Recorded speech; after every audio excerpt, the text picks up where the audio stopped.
Agenda Pakistan के साथ नाजरीन आमिर से हाजिर है। कोरोना वायरस की पहली लहर ने खौफ बहुत फैलाया था, लेकिन खुदा का शुक्र है कि दीगर ममालिक बशुमल जो हमारे हमसाया ममालिक हैं उनके मुकाबले में इस वबा ने पाकिस्तान में वो क़यामत नहीं मचाई जिसका खदशा था। ये नहीं कि नुकसान नहीं हुआ, 6,500 से ज़्यादा जो है कीमती जानें वबा की भेंट चढ़ी। लेकिन खुश आइंद पहलू ये रहा कि 3,16,000 से ज़्यादा कोरोना ज़दा मरीज़ों में से 3 लाख से ज़्यादा जो हैं मुकम्मल तौर पर सेहतमंद हो गए। फिलवक्त सरकारी आदाद शुमार के मुताबिक 22 करोड़ से ज़्यादा आबादी वाले मुल्क में कोरोना के जो हैं 10,000 से ज़्यादा फ़ाल केसेस हैं। यकीनन जहाँ कुदरत ने मेहरबानी की वहीं वो हुकूमती इक़दाम भी मौसर है कि जिन पर एक ज़माने में बहुत ज़्यादा तल्ख़ किस्म की तनकीद हो रही थी। यही नहीं, पाकिस्तान में कोरोना के मनफी माशी असरात को भी बड़ी हद तक जो है संभाल लिया गया। लेकिन इसका मतलब ये नहीं कि ख़तरा टल गया। सर्दियों की आमद है। मुल्क के बाज़ इलाकों में तो सर्द मौसम ने अपने जलवे भी दिखाना शुरू कर दिए। और खदशा ये कि जी दुनिया के दीगर ममालिक की तरह कहीं कोरोना वायरस की जो दूसरी लहर है बड़ी शिद्दत से हमें ना आन दबोचे, इसलिए एहतियात लाजिम है। लेकिन हम रोज़मर्रा की ज़िंदगी में देखते हैं कि बहुत सारे जो पाकिस्तानी हैं अब इस वबा की तरफ से बड़े लापरवाही बरत रहे हैं। चेहरे को मास्क या नकाब से ढांपने को वो बिल्कुल गैर ज़रूरी समझते हैं। मिलने जुलने में भी वो बिल्कुल एहतियात नहीं कर रहे, हत्ता कि बढ़कर हाथ भी मिला रहे हैं, मुसाफा भी कर रहे हैं और गले मिलने के लिए भी बेताब हैं। लेकिन ऐसा करके वो अपनी ही नहीं बल्कि दूसरों की ज़िंदगियों को भी ख़तरे में डाल रहे हैं।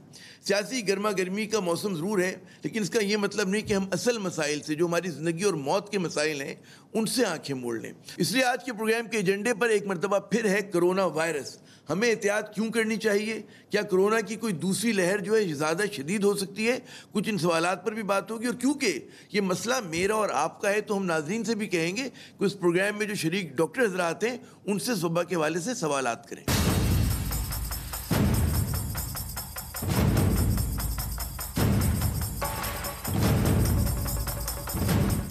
जनाब, इस अहम तरीन मौजू पर गुफ्तगू के लिए हमारे साथ कराची स्टूडियो में मौजूद हैं मोहतरम डॉक्टर उसामा रहमान खालिद साहब। माहिर अमराज इन्फेक्शन है, यानी कि वबाई अमराज के माहिर हैं, ज़ियाउद्दीन अस्पताल से मुंसलिक हैं। और अभी मुझ पर इंकशाफ ये हुआ कि हमारी जामिया कराची की एक बहुत ही काबिल मोहतरम हमारी उस्ताद होती हैं मोहतरमा तनवीर खालिद साहिबा से उनमें उसके शुबा सियासियात की, one of my favourite teachers, उनके साहबजादे अभी मुझे पता चला और मुझे मिलकर बड़ी खुशी हुई इनसे।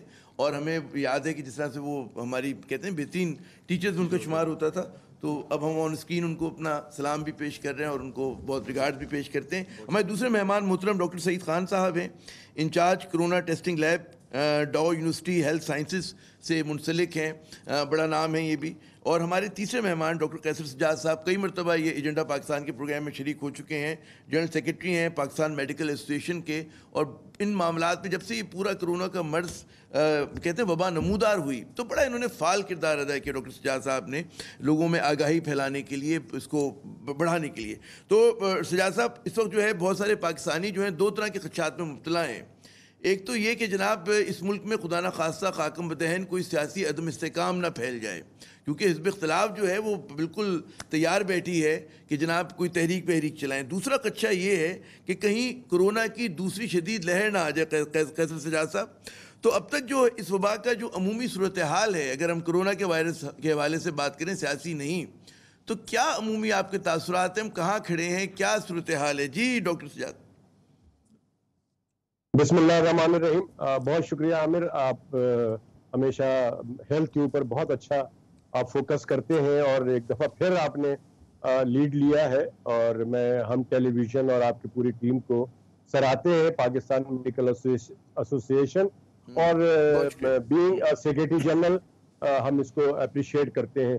देखिए, ये एक बीमारी है और ये वायरस की बीमारी है। वायरस ये बहुत तेजी से एक से दूसरे में ट्रांसफर होता है और चूंकि ये म्यूटेट होता है, अपनी शक्ल तब्दील करता है, कभी कहीं कमजोर कहीं बहुत ताकतवर होता है।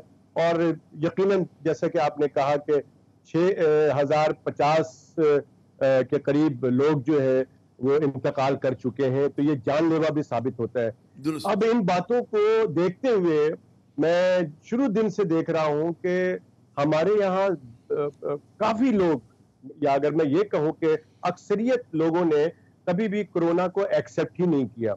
और फिर न जाने बहुत ही खराब सिचुएशन हमारी जून में ईद के बाद हुई और सब तमाम लोगों ने देखा कि एक बहुत परेशानी का टाइम आया था, जबकि बिस्तर नहीं मिल रहा था, आईसीयू में बेड्स नहीं थे, लोग परेशान थे, लोग रास्तों में मर रहे थे। तो अल्लाह का बड़ा करम हुआ कि ये आहिस्ता आहिस्ता हमारे नंबर ऑफ केसेस कम हो गए, और फिर टेलीविजन पे और मीडिया पर ये बताया गया कि अल्लाह का शुक्र है कि नंबर कम हो गए, कोरोना की तादाद कम हो गई है, 200, 150 और 300 के करीब रहा। उस वक्त लोगों ने ये समझा कि पाकिस्तान से कोरोना का खात्मा हो गया है। अच्छा। जबकि ऐसा नहीं था, कोरोना मौजूद था। और जब ये सूरत हाल हुई कि आहिस्ता आहिस्ता शादी हॉल, रेस्टोरेंट्स, फिर बाकी चीजें खुलनी शुरू हो गई, बिल्कुल नॉर्मल तरीके से पूरी जो रोजमर्रा की चीजें हैं नॉर्मल शुरू हो गई, तो फिर लोगों ने क्या किया कि लोग तमाम पढ़े लिखे जो लोग थे, खासकर वो तमाम लोग हाथ मिला रहे हैं, गले मिल रहे हैं, साथ बैठ रहे हैं, और कोई मास्क को क्या, सोशल डिस्टेंसिंग सब एक तरफ रह गया है, फासला बिल्कुल नहीं रख रहे। ये चले अब इसकी वो कहते हैं अफरीद जो है, अफरीद जो है कि ये बहुत तेजी से ना बढ़े, और ये दूसरी लहर आ चुकी है, हम समझते हैं दूसरी लहर खुदा ना खास्ता। अच्छा, मैं भी आता हूँ तफसील पर आते हैं कि वो कहते हैं ना, अफरीद जो है तफसील में छुपा होता है, devil lies in the detail. Doctor सामा साहब वो मस्बत बात से शुरू करते हैं। मस्बत बात ये कि जी फरवरी मार्च के मुकाबले में आज जो डॉक्टर हजरात बशमूल आपके इस वबा के हवाले से ज़्यादा जानकारी रखते हैं, ज़्यादा समझते हैं। पहले बहुत ज़्यादा जो सवालात थे हमें नहीं पता थे ना, तो आज अब लोग बेहतर इलाज कर सकते हैं उस 6 महीने के मुकाबले में। इसको एक तो दो चीज़ें हैं, एक तो पब्लिक को भी प्रॉब्लम के बारे में पहले से बहुत आइडिया है। पहले तो छोटी छोटी प्रॉब्लम के साथ भी मरीज़ हॉस्पिटल आ जाया करते थे, और वो हमारे पास सर्विसेज इतनी नहीं थी कि सबको ऑफर कर सकते थे। लेकिन ये है कि अब जब लोगों को सांस की प्रॉब्लम होती है, जो कि कोरोना में आम तौर पे सबसे ज़्यादा ख़तरनाक सूरत हाल इख्तियार करती है, उसकी वजह से लोग जल्दी हॉस्पिटल आ जाते हैं। हमें भी आइडिया हो गया कि बहुत सारे मरीज़ों को हम किस तरह मैनेज कर सकते हैं, डील कर सकते हैं। डेफिनेटली उस तरह से चीज़ें बहुत बेहतर हैं जो कि पहली सिचुएशन थी। पहले के मुकाबले में ज़्यादा तैयार हैं, पहले के मुकाबले में ज़्यादा तैयार हैं, ज़्यादा इंटरनेशनली जो क्लिनिकल ट्रायल्स दवाइयों के हिसाब से, दवाइयों के मामले में जो थे वो भी हो चुके हैं। कुछ दवाइयों का हमें आइडिया भी हो गया कि ये बेनिफिट देती हैं, कुछ नहीं देती हैं। एक चीज़ जो मैं से पहले कि सही साहब के पास जो आपसे मैं पूछूं कि पहले तो ये होता है ना कि ऑक्सीजन कम हो गई, फिर बाद में पता ये चला कि जी वो क्लॉटिंग हो जाती है, लोथड़े से बन जाते हैं, दोनों चीज़ें। तो उस चीज़ के लिए मतलब ब्लड थिनर यानी कि खून को पतला करने वाली अद्वियात दी जा रही हैं। ये चीज़ ये इंकिशाफ अभी बाद में हुआ, शुरू में पहले ऑक्सीजन का मेन इशू था, फिर बाद में आइडिया हुआ कि उसमें ब्लड क्लॉटिंग का एलिमेंट भी शामिल है ऑक्सीजन कम होने के साथ साथ। तो फिर ब्लड क्लॉटिंग की मेडिकेशन भी स्टार्ट कराई गई, फिर स्टेरॉइड्स आए जिनकी वजह से अच्छा खासा बेनिफिट होने लगा, खास तौर पे उन मरीजों में जिनमें ऑक्सीजन की रिक्वायरमेट होती। तो ये सारी चीज़ थी जो शुरू में नहीं पता थी, लेकिन आहिस्ता आहिस्ता उसी का हमारे डॉक्टर्स तो बड़ी कुर्बानियां दे के सीखा। हमारे बहुत सारे डॉक्टर्स जो थे और हमारे पैरामेडिक्स थे नाज़रीन, वो शहीद भी हुए इस पूरे इलाज के सिलसिले में। जी डॉक्टर सईद खान साहब, एक तो आपका क्योंकि ताल्लुक लैब से, अब जिस तरह के टेस्ट हो रहे हैं, एक ज़माने में शिकायत ये थी कि जी हम लोग कम टेस्ट कर रहे हैं, अब पहले तो ये बताइए कि अब ज़रूरत के मुताबिक हो रहे हैं, और क्या एक पैटर्न क्या बन रहा है, जो लोग आते हैं आपके पास टेस्ट कराने, उसमें कितनी परसेंटेज के लोग जो हैं वो इस वबा से मुतासर होते हैं, कितने लोग जो हैं मतलब बिल्कुल सेहतमंद होते हैं या एसिम्प्टोमेटिक होते हैं? जी आपका बहुत बहुत शुक्रिया कि आपने इस अहम मौजू पे बिल्कुल बर वक्त दोबारा, क्योंकि मीडिया काफ़ी इस मौजू पे दूसरे टॉपिक उनको मिल गए थे, तो ये थोड़ा दोबारा ज़रूरत थी कि इस मौजू पे बात की जाए, और आप हमेशा इस अहम मौजू पे बात करते रहें। तो जो लैब की सूरत हाल है वो इस हद तक तसल्ली बख्श है कि हमारे पास वाफिर मकदार में किट्स और टेस्ट करने के जो लवाजमात है वो दस्तियाब हैं, और हम पहले से बिल्कुल ज़्यादा बाखबर हैं कि पेशेंट्स किस तरह बिहेव करेंगे और उसको किस तरह डील करना है, और वाफिर मकदार में इन्वेंट्री मौजूद है। जो करंट सूरत हाल है, जिस तरह आपने पहले ही समराइज़ किया कि मार्च से शुरू हुआ राइज़ होना, जून में पीक पे पहुंचा, और सितंबर में हमारे पास मिड ऑफ सितंबर बहुत कम टेस्ट हो गए थे और बहुत कम तादाद में पॉजिटिव केसेस आ रहे थे। लेकिन मिड ऑफ सितंबर से दोबारा ये केसेस निस्बतन पहले से ज़्यादा रेज होना शुरू हुए, और अब जो हमारे पास टेस्ट लोग आ रहे हैं उसमें तकरीबन लेबॉर्ट्री के जो हमारे अपने स्टेटिस्टिक्स हैं 10% से लेके 12% के लोग जो ना वो पॉजिटिव डायग्नोज हो रहे हैं। तो ये काफ़ी खासा ज़्यादा नंबर है। पहले के निस्बत जब हम मिड ऑफ सितंबर से कंपेयर करें तो उस वक्त 3% मैक्सिमम 5% तक लोग पॉजिटिव हमारे लैब में डायग्नोज हो रहे थे, लेकिन अब दोबारा ये बढ़ना शुरू हुए हैं। तो ये कितना काफी क्या अलार्मिंग परसेंटेज जा रही सिचुएशन है। और है? हमें मेरी इनाम बारी साहब से इसका आज तदारुक बात हो करना रही चाहिए। थी, सही साहब, इनाम बारी साहब से मेरी बात हो रही थी, उन्होंने कहा कि नहीं 5% के करीब हैं जो डायग्नोज हो रहे हैं, मतलब जितने टेस्ट हैं। तो ये नंबर आप समझो उससे ज्यादा आ रहा है आपके पास, कितने फीसद आ रहे हैं? अगर 100 कर रहे हैं तो कितने मरीज जो है वो जो इससे मुतासिर हैं? जर्नल जब हम जब हम क्योंकि हॉस्पिटल बेस्ड है तो हम ज़्यादातर सिम्पटोमेटिक पेशेंट ही डायग्नोज करते हैं कि उनको अलामात हो, तो उनमें निस्बतन ये ज़्यादा परसेंटेज है। लेकिन जब हम जनरल पब्लिक की बात करते हैं और उनको एसिम्प्टोमेटिक में भी ट्रेस करें तो फिर वो नंबर थोड़ा कम हो जाता है, तो वो 5% हो जाता है। लेकिन जो अपनी लैब के स्टेटिस्टिक्स है वो 10% के करीब है, क्योंकि हम ज़्यादातर उन मरीज़ हमारे पास वो आते हैं जिनमें अलामात ज़ाहिर होती है, जिनमें अलामात होती है, जो खुद आते हैं कि जी उन्हें कंफर्म करना होता है। अच्छा, इससे पहले कि मैं डॉक्टर सजाद साहब की तरफ जाऊं, पीसीआर से मेरी गुजारिश है कि अगर हमारा नंबर जो है वो स्क्रीन पे शेयर करें, ताकि मैं चाहूँगा कि जो हमारे बहुत सारे पाकिस्तानी जो देख रहे हैं इस प्रोग्राम को, वो हमारे डॉक्टर हज़रात से सवाल भी करते जाएं साथ साथ। और हम तो सवाल करते ही रहते हैं, तो सिर्फ तो उनके सवाल आते हैं। डॉक्टर सजाद साहब, दीगर ममालिक के मुकाबले में, बशमूल जो हमारा हमसाया मुल्क भारत हुआ, ईरान हुआ, उसके मुकाबले में पाकिस्तान ने ज़्यादा बेहतर मैनेज किया। ऐसा क्या किया था पाकिस्तान ने कि हम लोग ज़्यादा इफेक्टिव रहे? हुकूमती जो इक़दामात थे उसको आप कहेंगे सिर्फ कुदरत का हाथ था? पाकिस्तानियों की जो है डीएनए माशाल्लाह हमारा बहुत बेहतर है। जैसे फैसल ईदी साहब एक ज़माने में कह के गए थे मेरे ही प्रोग्राम में, क्योंकि हमने इतना गटर मिला पानी पी लिया तो हम लोगों के अंदर मतलब है इम्यूनिटी बढ़ गई है। इतना मुश्किलें इतनी पड़ी हम पर कि कोरोना को हमने इधर उधर कर दिया। जी, ये बड़ा मुश्किल सवाल आमिर आपने पूछा है ना, मुझे पता था, ये भी मैंने आपसे पूछा, आपसे जब भी पूछा मैंने। देखिए, इसमें सबसे पहले तो मैं ये कहूंगा कि हम आवाम ने तो इसको उसके लिए कुछ भी नहीं किया, साफ बात तो ये है, और अभी तक कुछ भी नहीं किया है। और आप देख रहे हैं, तमाम आपके व्यूवर इस बात के गवाह होंगे कि अभी तक कुछ भी एसओपीज को हम फॉलो नहीं कर रहे हैं। लेकिन इसमें जो नंबर 1 बात है वो ये है कि कुदरत का बहुत बड़ा हाथ है हमारे ऊपर और हमें इससे फायदा उठाना चाहिए, और हम समझ रहे हैं कि शायद हम इससे फायदा नहीं उठा रहे। और तीसरी बात ये है कि देखिए, मैं पहले दिन से कह रहा हूं, जब ये 26 फरवरी को पहला केस आया था, उसके बाद से हम ये कह रहे हैं कि ये कोरोना वायरस जो है ये बहुत सारे लोगों के जिस्म में आएगा और आया, और उनको पता भी नहीं चला, वो चला गया और उनके अंदर जो है वो एंटीबॉडीज बन गई। और कुछ लोगों में थोड़ी बहुत सिम्टम्स हुए, डेवलप हुए, और उसके बाद वो उन्होंने कुछ सिम्टोमेटिक ट्रीटमेंट लिया, वो ठीक हो गए। कुछ लोगों में ये बहुत एग्रेसिव हुआ और उनको एडमिशन की जरूरत पड़ी, ऑक्सीजनेशन का प्रॉब्लम हुआ, वेंटिलेटर पे गए, कुछ लोग जो है वो इंतकाल कर गए, और इस तरह से सूरत हाल चली, जिससे मैं समझता हूं कि ये हार्ड इम्यूनिटी में बहुत सारे लोग चले गए हैं। अच्छा। और तीसरी बात, और जो आखिरी बात बहुत इंपॉर्टेंट है, कि मैंने अपने ड्राइवर, मासी, अपने दोस्तों के मासियों से और जो और लोगों से, जितने भी ऐसे लोग थे, इन सब से इंटरव्यूज करता रहा हूं। प्लस आपने फैसल की बात की, फैसल ईदी ने एक सर्वे करवाया पीएमए और दूसरों के साथ मिलके पूरे कराची में, खासकर उन्होंने ये देखा, उनके ड्राइवर्स ने बताया, उनके ड्राइवर्स की जो स्टैटिस्टिक्स है कि उन्होंने जितने भी मरीज उठाए वो क्लिफ्टन, डिफेंस, गुलशन इकबाल, नॉर्थ नाज़ाबाद, गुलिस्तान जौहर, कुछ अच्छे जगहों से उठाए। उन्होंने कहीं पर भी कोरोना के मरीज या डेड बॉडीज या ऐसे बीमार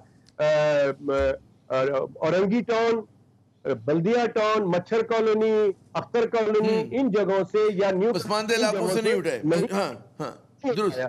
तो ये बहुत इंपॉर्टेंट बात है, ये समझना पड़ेगा कि सर्वे के अंदर ये प्रूव करता है कि ये तमाम वो लोग हैं जो कि मिनरल वाटर नहीं पीते हैं। इनके यहाँ जो नलकों में पानी आता है, नहीं आता है, जैसे है जहां बैठते हैं वहां खा लेते हैं। तो ये एक बहुत बड़ी इम्यूनिटी उनकी मजबूत है। अच्छा, मैं आगे जाके आपसे पूछूंगा इम्यूनिटी कैसे मजबूत करते हैं। हमारे पहले कॉलर हैं कोयटा से, मोहतरम अकबर साहब। अकबर साहब फरमाइए, क्या सवाल है आपका? जी, अस्सलाम वालेकुम। वालेकुम अस्सलाम जनाब। सर, मैं अकबर बात कर रहा हूँ कोयटा से। जी जी अकबर साहब। सर, मेरा सवाल डॉक्टर साहब से ये है कि अभी तो कोयटा में मौसम सर्द हो रहा है, लेकिन अक्सर लोग मतलब खांसी जुकाम की वजह से तो अभी आप लोग ने तो ये बता रहे कि कोरोना खत्म हो गया, लेकिन अभी भी मतलब खांसी जुकाम बच्चों को, लेकिन ये चीज बच्चों को हो सकता है या नहीं हो सकता? डॉक्टर साहब से मेरा ये सवाल है। डॉक्टर उसामा साहब से मैं कहूंगा सवाल का जवाब दें, क्योंकि जो खदशा है कि जी सर्द मौसम के साथ दोबारा रिसर्जेंस होगा, और कोयटा में बड़ा पर्टिनेंट सवाल किया। सबसे काम की बात यह कि कोरोना ख़त्म नहीं हुआ है। ये चीज़ लोग जहन से निकाल दें, ख़त्म नहीं हुआ है, अभी भी मौजूद है, और अगर ख्याल नहीं करेंगे वो फिर बढ़ेगा, और जैसे कि बढ़ रहा है। क्योंकि बीच में पिछले 3 से 4 हफ्तों में आपने देखा कि लोगों ने एहतियात कम करना शुरू कर दी थी, तो उसके नंबर्स फिर बढ़ना शुरू हो गए। तो एहतियात करना ज़रूरी है, और आप ये मत समझे कि वो चला गया। दूसरी बात ये कि कोरोना हर उम्र के लोगों को असर करता है। आम तौर पे ज़्यादा जो इसके असरात आते हैं वो 20 साल से लेके 80 साल से के जो एज ब्रैकेट है उसमें लोगों को ज़्यादा आते हैं। बच्चों पे उसके असर बहुत ज़्यादा नहीं होते, लेकिन होता उनको भी है, खदशा रहता है उनका। खदशा रहता है उनको, लेकिन जवाब दें कि सर्द मौसम का और कोरोना का कोई ताल्लुक है? ना सर्द मौसम से है, ना कोई गर्म मौसम से। मौसम का कोई ज़माने में था कि गर्मी आएंगी तुम सही हो जाएंगे। और शुरू में कुछ खदशात ऐसे ही थे कि यहाँ पे ह्यूमिडिटी ज़्यादा है, गर्मी ज़्यादा है, तो ज़्यादा नहीं चलेगा, जल्दी ख़त्म हो जाएगा। लेकिन बाद में मार्च अप्रैल मई जून जुलाई में बहुत सारी स्टडीज़ बाहर भी हुई थी, उसमें यही नतीजे निकले कि उससे फ़र्क नहीं पड़ेगा, मौसम से फ़र्क नहीं पड़ेगा। डॉक्टर सही साहब, क्योंकि यही मौसम मैं आपसे कहूँ कि बराबर वाले हमसाये मुल्क में भी मौजूद है, और वहाँ पे ज़्यादा हो रहा है, केसेस बढ़ रहे हैं, केसेस बढ़ रहे हैं। बहुत काम की बात की डॉक्टर सही साहब। एक और बड़ा सवाल कि जो लोग कहते हैं कि जी दूसरी लहर आई तो वो ज़्यादा शदीद होगी, क्या ये जो इम्कान है ये दुरुस्त है, या मतलब है कि बिला वजह का कच्चा है कि हम लोग एक खौफ लोगों में फैला रहे हैं? जी सईद खान साहब। दूसरी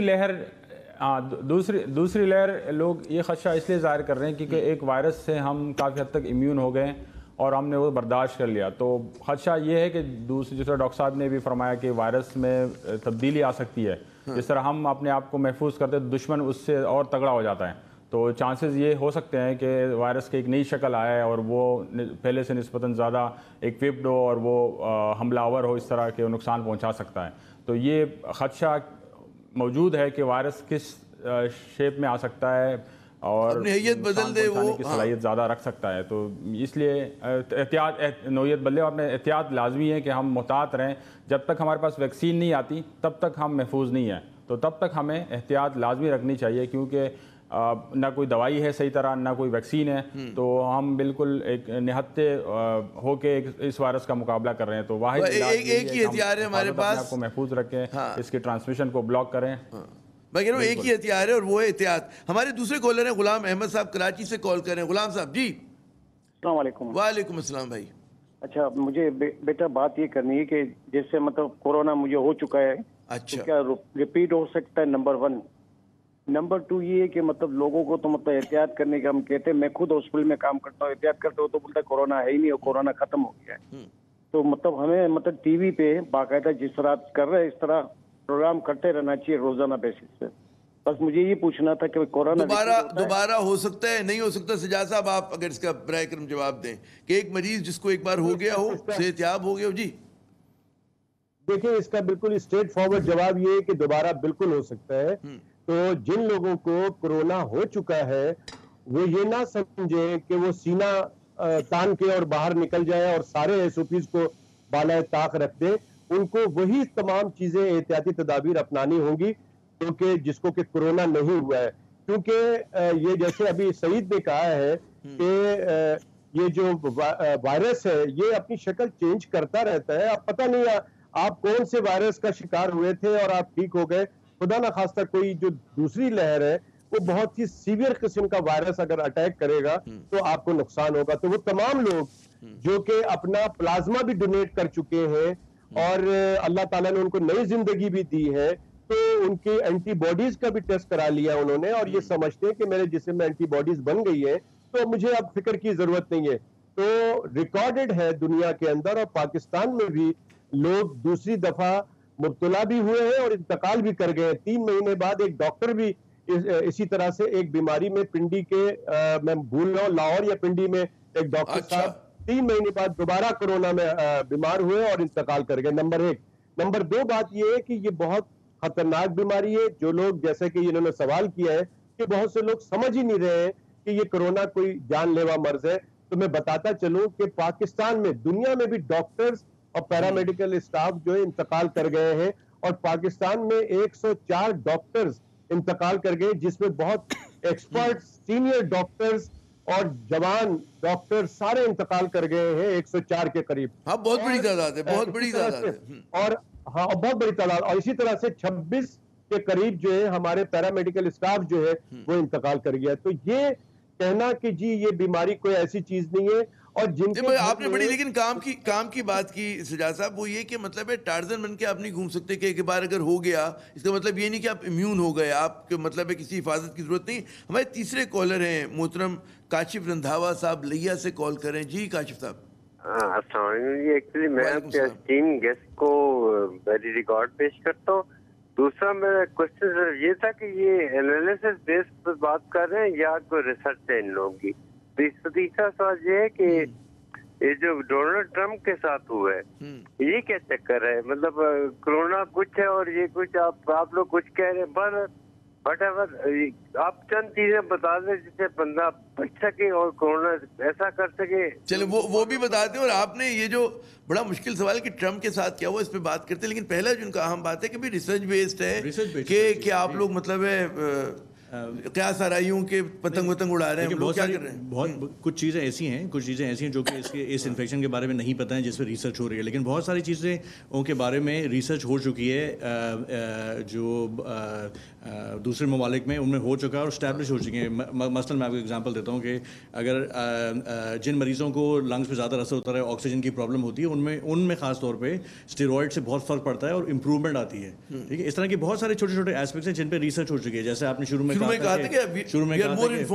ज़्यादा इन्फॉर्म्ड है और ज़्यादा प्रॉपर डिसीजन मेकिंग कर रहे हैं उसके हिसाब से। अच्छा, अब जरा मुश्किल सवाल बताइए। जी हजरत ट्रम्प, जी मतलब कि सुपर पावर के सदर, बिल्कुल बहुत एहतियात करते हैं, ठीक है ना, बड़े मजबूत आदमी हैं, फिर उनको ये भी है कि जी मुझसे तगड़ा कौन, मुझसे अच्छा कौन, उन्हें कैसे हो गया? भाई मेरे हिसाब से, मैं इसमें मैं गलत भी हो सकता हूँ, लेकिन मेरे हिसाब से वो खुद उन्होंने जो उनकी SOPs थी बहुत सारी जगह उन्होंने नहीं फॉलो की। मतलब वो इलेक्शन कैंपेन के दौरान, बल्कि उनका अगर आपने शुरू में उनके स्टेटमेंट्स वगैरह सुने हो तो वो तो ये कह रहे थे कि वो शुरू की बात कर रहा हूँ मैं कि कोरोना नहीं लग सकता और मैं उसके बगैर जा सकता हूँ और प्रॉब्लम नहीं होगी। तो आई थिंक ये उन्हीं की गलतफहमियों के नताइज हैं। मतलब है कि जो सियासी वो अपनी पूरी तहरीक चला रहे थे, इलेक्शन कैंपेन यानी कि इंतखाबी मुहिम जो चला रहे थे, उसमें बहुत ज़्यादा एक्सपोज हुए लोगों के साथ। और हमारे यहाँ भी अब जलसे जुलूसों का मौसम है, तो कम से कम सियासतदानों को ही चाहिए कि लोगों से कहें कि ज़रा 6 फुट के फासले पे, एक तो जुलूस उससे बड़ा लगेगा, ये बड़ा फ़ायदा होगा, आप दावा कर सकेंगे जी 10 मील लंबा था, बेशक, तो ये करना चाहिए। हमारे एक और कॉलर हैं अजीज़ तनोली साहब, कराची से हमें कॉल करें। अजीज़ साहब फरमाइए। अस्सलाम वालेकुम। वालेकुम सलाम भाई। जनाब, मैं पहले तो आपका शुक्रिया अदा करता हूँ कि आपने माशाल्लाह एक अच्छे टॉपिक पे प्रोग्राम किया। और डॉक्टर कैफर साहब से मेरा सवाल है। एक तो माशाल्लाह कोरोना के दौरान उन्होंने मुख्तलिफ मौक़ों पे हमें बड़ा अवेयर किया, हर चीज़ का हमें बताया कि जी ये नहीं होना चाहिए, वो नहीं होना चाहिए, यहाँ तक कि हमारी नमाजों के लिए भी हवाले से भी उन्होंने बताया। मगर इस वक्त हमारे जनरल सेक्रेटरी साहब हैं जो PMA के, इस हवाले से कोई नहीं कर रहे कि रैलियाँ हो रही हैं, सारी चीज़ें हो रही हैं और इन फ्यूचर हमारे सियासी जलसे जुलूस का ऐलान हुआ, तो वहाँ उनके लिए इनकी कोई एडवाइस नहीं आई अभी तक। तो मेरी रिक्वेस्ट है कि ताकि अभी से ये वही जो मैं बात कह रहा था। सही साहब, मैं आपके पास आता हूँ क्योंकि लेकिन सवाल सजाद साहब से किया और सियासी अमूर के माहिर हैं, क्योंकि पार्टी के वो भी है ना, सेक्रेटरी जनरल भी है माशाल्लाह PMA के। तो बताइए जो जलसा जुलूस करवा रहे हैं कैसर साहब, सुना तो उसका क्या करें, हम शरीक हो ना हो जुलूस? मेरे ख्याल में मेरे भाई का बहुत शुक्रिया कि उन्होंने PMA को सराहा, लेकिन शायद उन्होंने सुना नहीं। मैंने मुख्तलिफ चैनल पे ये बात की है कि जब इतवार को ये जलसे जुलूस की बात हो रही थी, तो मैंने किसी चैनल पे ये बात की है कि ये यकीनन बहुत गलत है और शायद मेरे कहने पे ये भी किया गया कि लोगों को एडवाइस किया गया कि वो जलसे में आए और मास्क लेकर आए और मास्क लगा के आए। हमें बहुत अफसोस है कि एक तरफ सिंध गवर्नमेंट जो है वो ये कह रही है कि जी SOPs को फॉलो किया जाए, डिस्टेंस रखा जाए, मास्क लगाया जाए, और दूसरी तरफ ये भी कहा जा रहा है कि लोग घरों से बाहर निकले और 2 बजे फलां जगह जमा हो जाए। तो ये पीपल्स पार्टी जलसा भी कह रही है, और सभी कर रहे हैं, MQM भी कर रही है, नून लीग भी कर रही है। तमाम सियासी जमातों से मेरा हाथ जोड़ के रिक्वेस्ट है कि खुदारा अगर आपने जलसा करना है, अव्वल तो ये जो दूसरी लहर की बात हो रही है इसमें थोड़ा सा मेरे ख्याल में इंतजार करें, देखें, अगर सब कुछ ठीक रहता है तो बिल्कुल जल्द से जुलूस हर वक्त कर सकते हैं आप, लेकिन अगर करना ही जरूरी है तो अपने वर्कर्स को, अपने पार्टिसिपेंट्स को बोले कि डिस्टेंस रखें जैसा कि आपने बताया, और मास्क। देखिए मैं बार बार कह रहा हूं कि हमारे पास अभी वैक्सीन मौजूद नहीं है, हम इंतजार कर रहे हैं वैक्सीन का, और ये भी सवाल पैदा होता है कि वैक्सीन जब आएगा तो पता नहीं कितने लोग वैक्सीन लगाएंगे कि भी नहीं लगाएंगे। लेकिन और वो मतलब पाकिस्तान आते आते कितना वक्त लगता है, कितनी उसकी कीमत होगी, सारे सवाल है। लेकिन बड़ा आपने एक चीज मैं बोलना चाह रहा हूँ कि इस वक्त जो वैक्सीन है उसका तो इस्तेमाल करें। इस वक्त जो वैक्सीन है वो मास्क है, मास्क आपका वैक्सीन है, आपको बहुत प्रोटेक्ट करेगा। तो खुदारा इस वैक्सीन का इस्तेमाल करें, चाहे आप जलसे में जा रहे हो, चाहे आप स्कूल में जा रहे हो, चाहे आप मास्क पहनना बहुत जरूरी है। मास्क आपने कहा जी वैक्सीन है, शील्ड है, हमारी ढाल है, और बिल्कुल करना चाहिए। और ये जो बड़ी काम की बात की जी, सियासी लहर कहीं बढ़ने के साथ साथ कोरोना की लहर ना बढ़ जाए, तो जलसे जुलूस में बहुत एहतियात करनी चाहिए। हमारे अगले कॉलर हैं मोहतरम अशरफ कंधारी साहब, ये भी हमें कराची से कॉल करें। जी अशरफ साहब। जी अस्सलाम वालेकुम। वालेकुम अस्सलाम। मैंने अभी आपके प्रोग्राम देख रहा हूँ, डिनर कर रहा था, मगर मैंने हाथ पकड़, मैंने कहा पहले आपसे बात करूँ। चले बहुत मेहरबानी। और खाना वैसे हमें तो कहते हैं कि दरमियान में नहीं छोड़ना चाहिए। जी वो भाई हम भी मुसलमान है ना सबकी तरह, हम तो सामने नमाजें छोड़ देते, सामने तो आप खैर छोड़िए। चलिए जी फरमाइए। जी फरमाइए। मैं ये सिर्फ कह रहा हूँ, डॉक्टर साहब कह रहे हैं कि हाथ जोड़ के जो ये लोगों से कह रहे हैं कि भाई आप बाहर निकले, डॉक्टर साहब अगर आप पैर भी गिर जाएंगे ना पैरों में इनके तो कोई नहीं सुनेगा, हम पाकिस्तानी हैं। तो बस हमारे को तो किसी भी तरीके से जिंदगी में आगे बढ़ने के लिए हम लगे हुए हैं। बहरहाल आप कोशिश कर रहे हैं, बहुत अच्छी बात है। मैं कह रहा हूँ कि जो टीवी पे आजकल कमर्शियल कोरोना के हवाले से आ रहे हैं कि इस चीज को इस्तेमाल करें, कोरोना नहीं होगा, लाइफ बॉय वाले और जिसका नाम नहीं लेना चाहता, इवन दो शेविंग क्रीम वाले भी आ गए कि अगर वो लगाओ तो मुंह पे कोरोना नहीं। कम से कम आप जरा लोगों को बताइए भाई कोरोना है क्या। और ये जो कमर्शियल जो टीवी पे चल रहे हैं, जरा प्लीज अल्लाह के वास्ते इसको देख लीजिए। अभी आप कह रहे हैं कि सेकंड आ रहा है अभी कोरोना का, अब वो क्या है वो पॉलिटिक्स से बाहर में आप लोगों का बड़ा आपने आम नुक्ता उठाया कि हमारे जो समाजी रवैये हैं अशरफ साहब, बिल्कुल आपने दुरुस्त कहा। वो ऐसे कि हम लोग कहते हैं कि मर्द नादा पे कलाम नरम नाजुक बेअसर, तो हम पे असर ही नहीं होता और हम सीखते ही नहीं तजर्बे से दूसरे से। और वैसे मैं ही जो साबुन की इश्तहारात है उसमें कहा जाता है कि हर साबुन जो है कोरोना के खिलाफ मौसर होकर पब्लिक इंटरेस्ट में चलाया जा रहा है, तो वो ज़रा सा मेरे ख्याल में है, लेकिन यकीनन उसको कमर्शलाइज नहीं करना चाहिए जैसे और चीज़ों के लिए। सही साहब कुछ कमेंट करेंगे। समाजी रवैये हमारे ऐसे हैं कि मतलब है हम तलकीन, हर आदमी तलकीन करता है, लेकिन वो तलकीन को सुनने वाला कोई नहीं होता। क्यों हम ऐसे क्यों हैं? ये बड़ा वो लोडेड क्वेश्चन है, मुझे पता है आपकी फील्ड का नहीं है, फील्ड का नहीं है आपकी। जी नहीं, हम ये साइंस में कहते हैं कि बिहेवियर जो है बहुत अहम रोल प्ले करता है। हाँ। कि हम जो जिस तरह बिहेव करेंगे उसी तरह से हमें ना उसका रिस्पांस मिलेगा। तो हमारा थोड़ा सा आलमिया है कि जब हम खुद पे पड़ती है तो हमें एहसास होता है, लेकिन जब तक हमें खुद वो नुकसान नहीं पहुंचता तो तब तक हमें उसका एहसास नहीं होता। लेकिन हमें अपनी ये तबलीग कह लें या प्रीचिंग कह लें कि हम मुसलसल इसको कंटिन्यू रखें, और ये नहीं कि कोई ना कोई तो अमल होता है तभी तो इतना इफेक्ट हुआ। ये बिल्कुल नहीं कि 100% अमल हुआ, लेकिन तो थोड़ा बहुत तो सुनेंगे लोग। बिल्कुल हाँ, ये भी नहीं 100% अमल नहीं हुआ और ये भी एक 100% अमल है, तो काफी हद तक अमल हुआ जिसकी वजह से मुझे वक्फे पे जाना है। लेकिन हमारे एक और कॉलर जैकबाद से हमें कॉल करें, राजा सदाकत साहब, हम इनकी कॉल ले लें, उसका छोटा सा एक सवाल हो, छोटा सा मुख्तसर जवाब हो, और फिर वक्फे पे जाते हैं। जी राजा साहब फरमाइए। सर मेरा सवाल ये है कि ये स्कूल जब खुल गए हैं बच्चों की वजह से, जी तो ये उनके लिए क्या होगा? अभी स्कूल ये लहर जो बढ़ गई है तो स्कूल बंद करेंगे या ये कोरोना की वैक्सीन जो है कब तक आएगी पाकिस्तान में?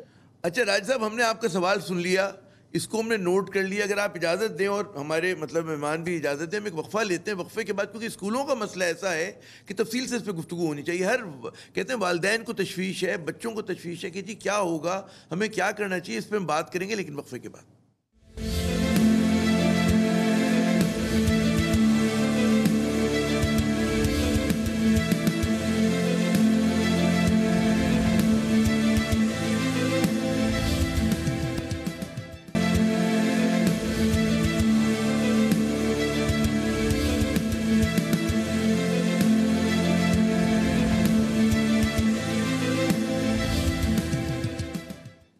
एजेंडा पाकिस्तान के साथ नाज़रीन आमिर ज़ैद दोबारा हाजिर है। वक्फे से पहले बड़ा एक अहम सवाल किया हमारे जैकबाद से कॉलर ने, राजा सदाकत साहब ने, कि अब जबकि स्कूल खुल गए हैं, तालीमी इदारे खुल गए हैं, तो उसमें फिर ये सवाल पैदा होता है कि क्या हमारे हर तालीमी इदारे में उन शराइत पर यानी कि उन SOPs पर अमल दरामद हो रहा है या नहीं हो रहा। और अगर नहीं हो रहा और फिर जब खदशा ये कि जी दोबारा नई लहर आ सकती है तो हमें क्या करना चाहिए।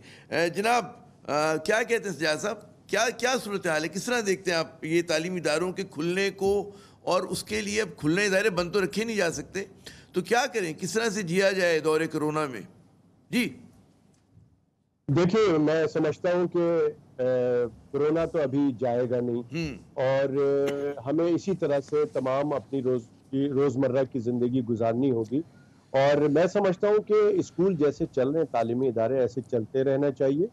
और जहाँ पे प्रॉब्लम्स आप देखते हैं कि जहाँ पे SOPs फॉलो नहीं हो रहा है या वहाँ पे केसेस मिल रहे हैं, तो उस स्कूल को आप बंद कर सकते हैं। तमाम तालीमी इदारों को बंद करना कोई सही नहीं है, एक बात। दूसरी बात ये है कि देखिए, बहुत आसान है स्कूल के अंदर आपको SOPs को फॉलो कराना।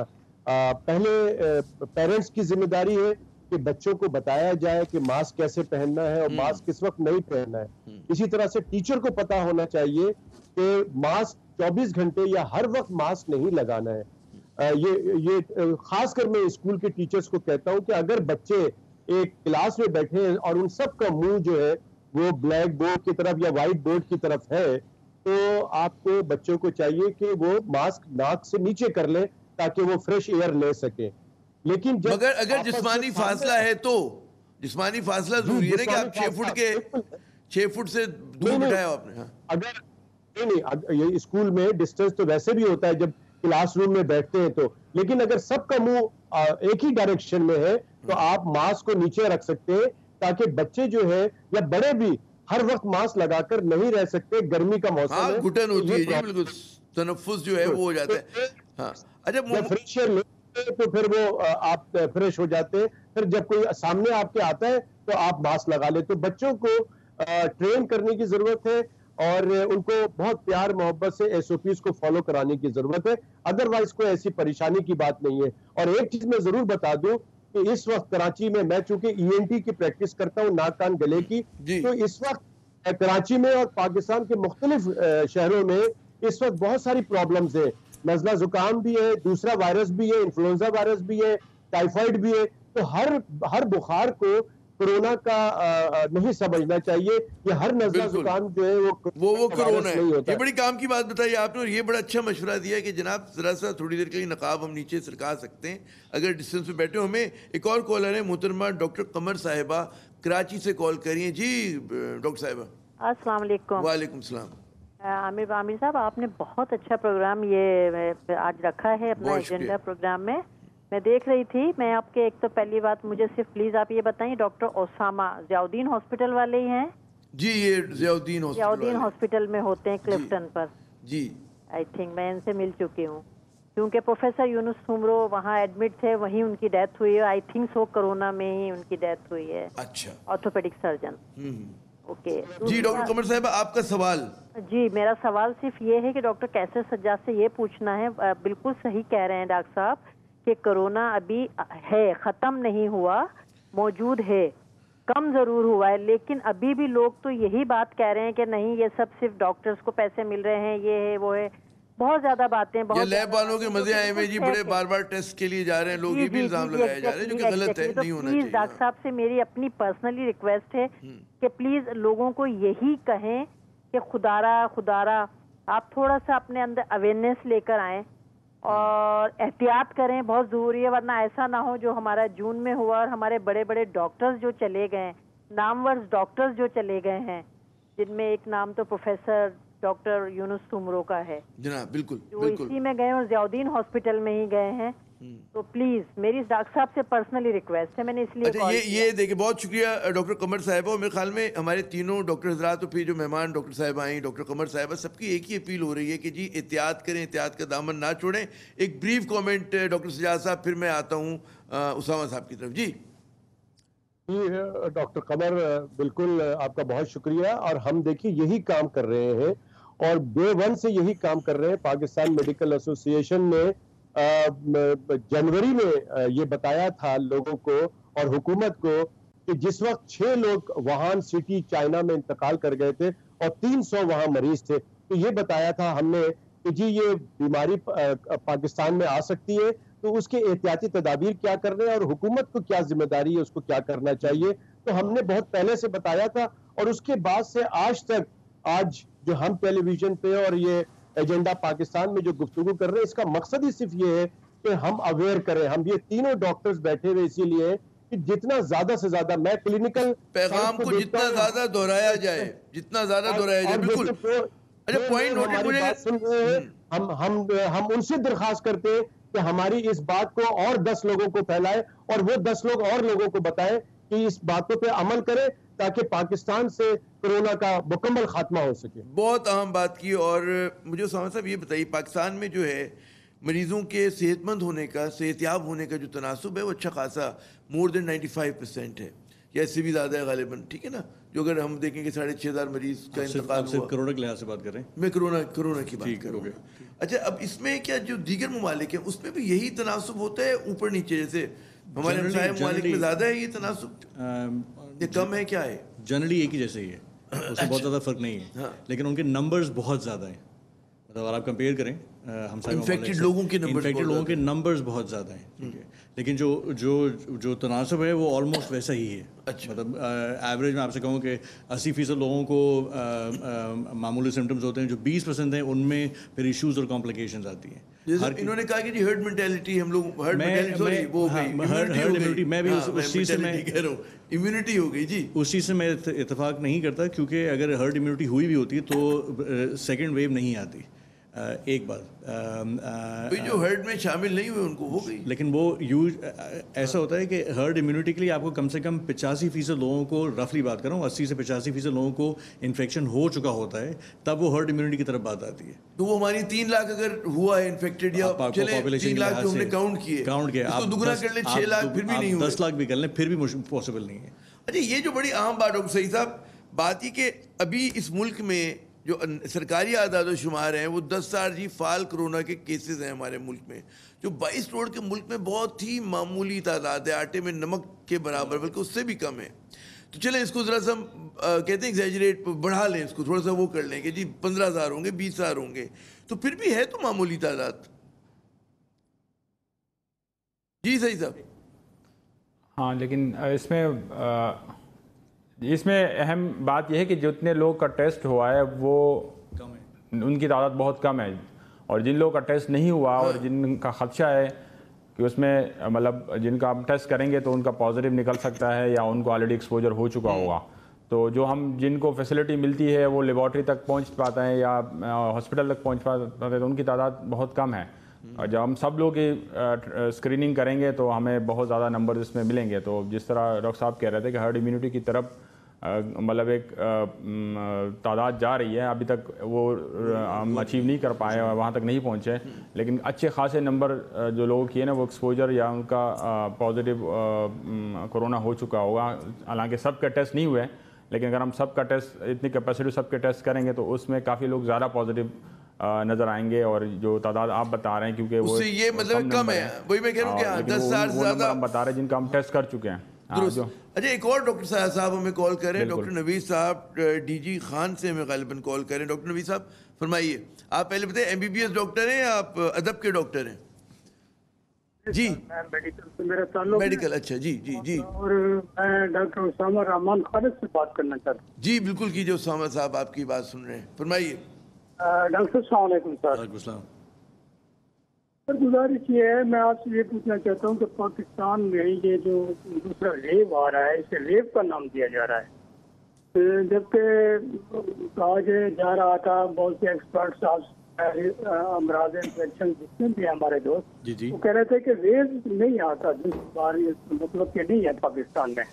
दूसरी मैं बात आपसे ये करना चाहता हूँ सर, टाइम कम है, कि ये वैक्सीन के बारे में बता दें कि ये कौन से फेज में है, अमेरिकन या चाइनीज?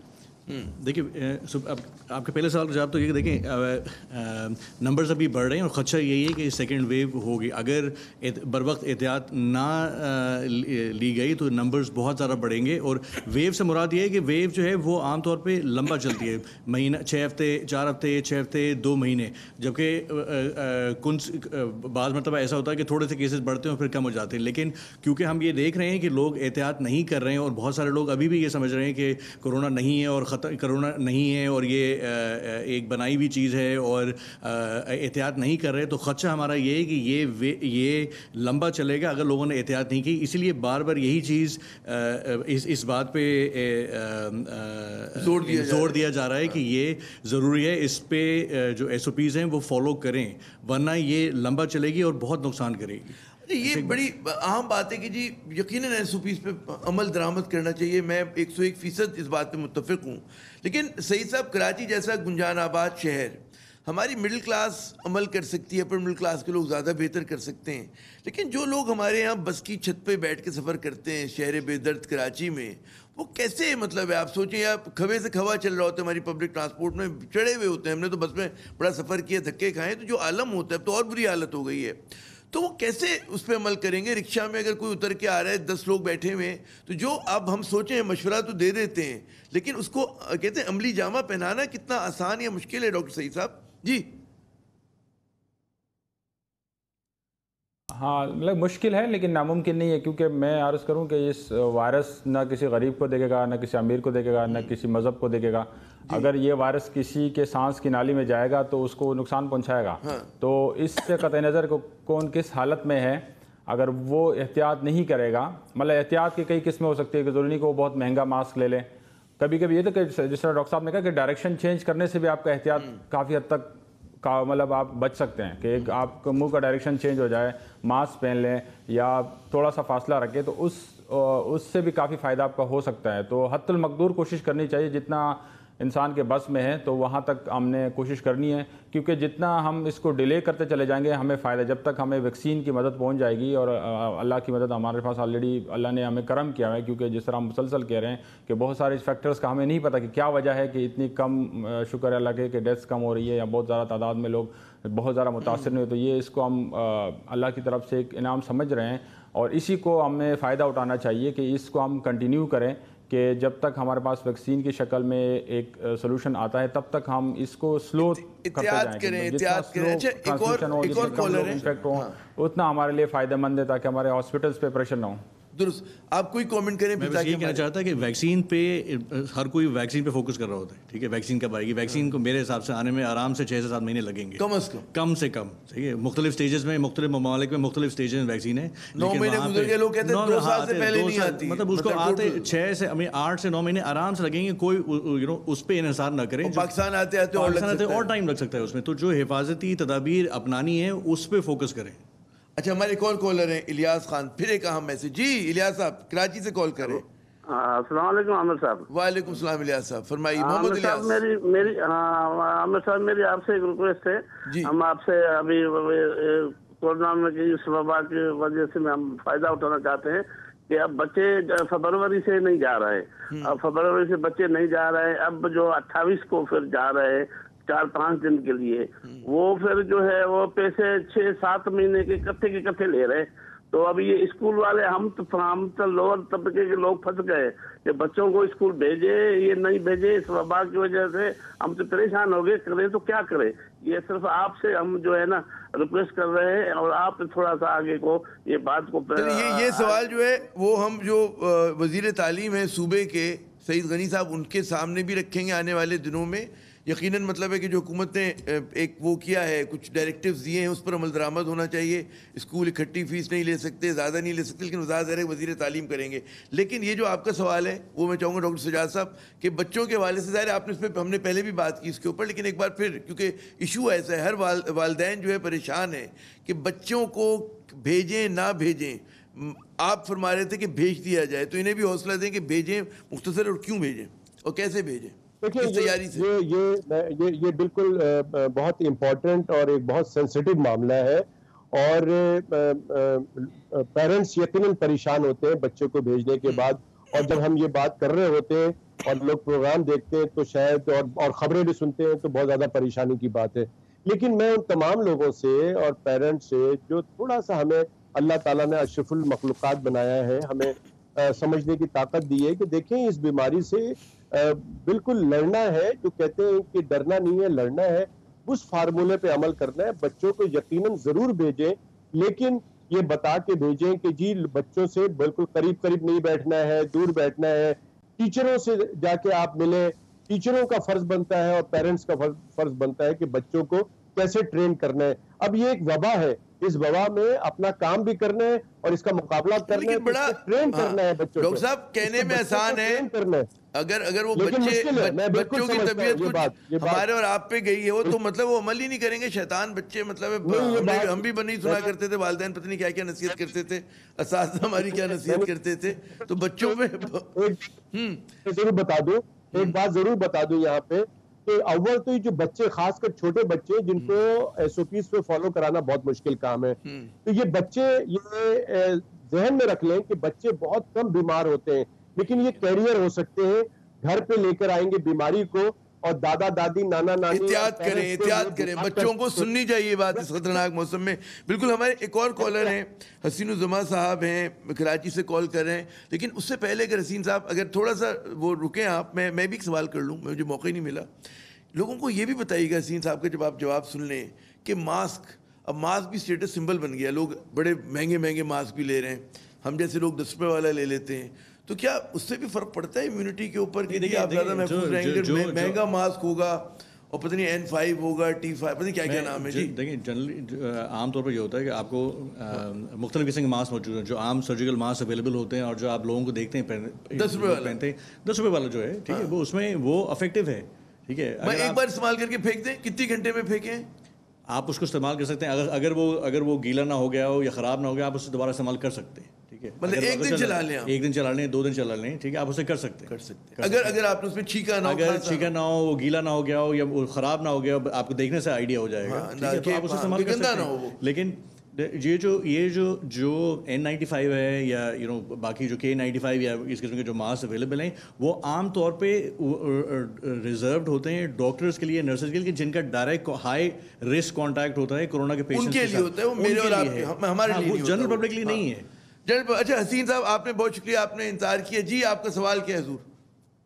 हेलो, अस्सलाम वालेकुम। वालेकुम सलाम जनाब। जी, मेरा डॉक्टर साहब से सवाल ये है कि ये जब कोरोना नहीं था तो उस वक्त भी जो है वो यही अलामात जो आजकल कोरोना में बता रहे हैं ये लोगों में होता था। तो जब हम डॉक्टर साहब के पास जाते थे तो वहाँ पे हम देखते थे अस्पताल में सैकड़ों मरीज बैठे हुए हैं।